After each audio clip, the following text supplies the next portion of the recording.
വായ്നാറ്റം, bad breath അല്ലെങ്കിൽ halitosis എന്ന് പറയുന്ന അവസ്ഥ പലരും അനുഭവിക്കുകയും മറ്റുള്ളവർക്ക് ബുദ്ധിമുട്ടുണ്ടാകുകയും ചെയ്യുന്ന ഒരവസ്ഥയാണിത്. ഇതെന്തുകൊണ്ടാണ് ഈ ബാഡ് ബ്രത്ത് അല്ലെങ്കിൽ ഹാലിറ്റോസിസ് ഉണ്ടാകുന്നത്? പലപ്പോഴും ഞാൻ കാണുന്ന ഒരവസ്ഥ എന്ന് പറഞ്ഞു കഴിഞ്ഞാൽ ദഹനശക്തി കുറയുന്ന അവസ്ഥ, ഹൈഡ്രോക്ലോറിക് ആസിഡിന്റെ പ്രൊഡക്ഷൻ കുറഞ്ഞിരിക്കുന്ന അവസ്ഥ.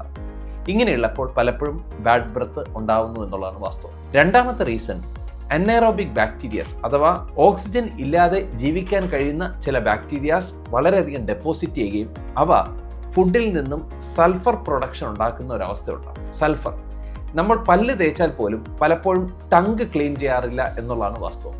ഈ ടങ്കിന്റെ ഡോർസൽ ഏരിയ അഥവാ ടങ്കിന്റെ മേളിലാണ് ഏറ്റവും കൂടുതൽ ഇത്തരത്തിലുള്ള സൾഫർ മോളിക്യൂൾസ് ഡെപ്പോസിറ്റ് ചെയ്യുന്നതും ആ സൾഫർ മോളിക്യൂൾസിൽ നിന്നും നമുക്ക് ഭയങ്കരമായ ബാഡ് ബ്രത്തിലേക്ക് എത്താറുണ്ട്. നിങ്ങൾ ആസ്മയ്ക്കുള്ള മെഡിക്കേഷൻ ഉപയോഗിക്കുന്ന ആളാണെങ്കിൽ ചില ആസ്മാറ്റിക് മെഡിക്കേഷൻസിന്റെ സൈഡ് എഫക്റ്റ് ആയിട്ടും അമിതമായ ഹാലിറ്റോസിസ് അഥവാ ബാഡ് ബ്രത്ത് ഉണ്ടാകാറുണ്ട് എന്നുള്ളതാണ് വാസ്തവം. സ്മോക്കിംഗ്, സൈനസൈറ്റിസ്, ആൽക്കഹോൾ ഇതെല്ലാം ബാഡ് ബ്രത്തിന് വഴിയൊരുക്കുന്നത് തന്നെയാണ്.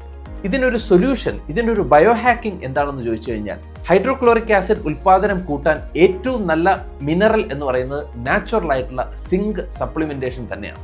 ഇത് കൂടാതെ സിങ്കിന്റെ മറ്റൊരു പ്രത്യേകത എന്ന് പറഞ്ഞു കഴിഞ്ഞാൽ സിങ്ക് നമ്മളുടെ ടങ്കിൽ ഡെപ്പോസിറ്റ് ചെയ്തിരിക്കുന്ന സൾഫറിനെ കീലേറ്റ് ചെയ്യാൻ അല്ലെങ്കിൽ ക്യാപ്ചർ ചെയ്യാൻ വളരെയധികം സഹായിക്കുന്നു എന്നാണ്. കുട്ടികൾക്ക് സിങ്കിന്റെ സിറപ്പും മുതിർന്നവർക്ക് നാച്ചുറൽ ആയിട്ടുള്ള സിങ്ക് സപ്ലിമെന്റേഷൻസും ഒരു എക്സ്പെർട്ടിന്റെ അഡ്വൈസിൽ കൂടി നിങ്ങൾക്ക് എടുക്കാവുന്ന ഒന്ന് തന്നെയാണ്. ഇത് കൂടാതെ നിങ്ങൾ ഗ്ലൂട്ടൻ അലർജറ്റിക്കോ ഡയറി അലർജറ്റിക്കോ ആണെങ്കിൽ അത് അവോയ്ഡ് ചെയ്യാൻ ശ്രദ്ധിക്കുക. നിങ്ങൾ നല്ല ബ്രത്തിന് വേണ്ടിയിട്ട് ചിലപ്പോൾ യൂസ് ചെയ്യുന്ന ടൂത്ത് പേസ്റ്റിൽ ഫ്ലൂറൈഡ് അടങ്ങിയിട്ടുണ്ടെങ്കിൽ ആ ഫ്ലൂറൈഡ് നിങ്ങൾക്ക് ബാഡ് ബ്രത്തിലേക്ക് വഴിതെളിക്കാം. പലപ്പോഴും നമ്മൾ വായ്നാറ്റത്തിനായി നന്നായിട്ട് ബ്രഷ് ചെയ്യാറുണ്ടെങ്കിലും നമ്മൾ ടങ്ക് ക്ലീൻ ചെയ്യാറില്ല എന്നുള്ളതാണ് വാസ്തവം.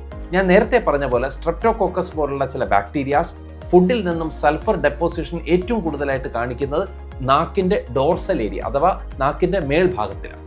ഇവിടെ ഡെപ്പോസിറ്റ് ചെയ്യുന്ന ഈ സൾഫർ മോളിക്യൂൾസിനെ നമ്മൾ ബ്രഷ് ചെയ്തോ ടങ് ക്ലീനർ ഉപയോഗിച്ചോ ക്ലീൻ ചെയ്തിട്ടില്ലെങ്കിൽ അത് വായ്നാറ്റത്തിന് വഴിയൊരുക്കുന്നു എന്നുള്ളതാണ് സത്യം. കുഞ്ഞുങ്ങളിൽ കാണുന്ന വായ്നാറ്റത്തിന് പലപ്പോഴും ബ്രഷ് ചെയ്യുമ്പോഴും ടങ്ക് ക്ലീൻ ചെയ്യുമ്പോഴും പിന്നീടും വായ്നാറ്റം ഉണ്ടാകുന്നെങ്കിൽ അതിനർത്ഥം അവർക്ക് ടോൺസിൽസിന് ചിലപ്പോൾ ഇൻഫ്ലമേഷൻ ഉണ്ടാകും. ആ ഇൻഫ്ലെയിംഡ് ടോൺസിൽസിൽ ബാക്ടീരിയൽ ഡെപ്പോസിഷൻ ഉണ്ടാകുകയും അവിടെ സൾഫർ ഡെപ്പോസിഷൻ ഉണ്ടായി വായ്നാറ്റം അമിതമായിട്ടുണ്ടാകുന്നതായി കാണാറുണ്ട്. സോ അതുകൊണ്ട് അതിന് ടോൺസിൽസിനെ കറക്റ്റ് ചെയ്യാം.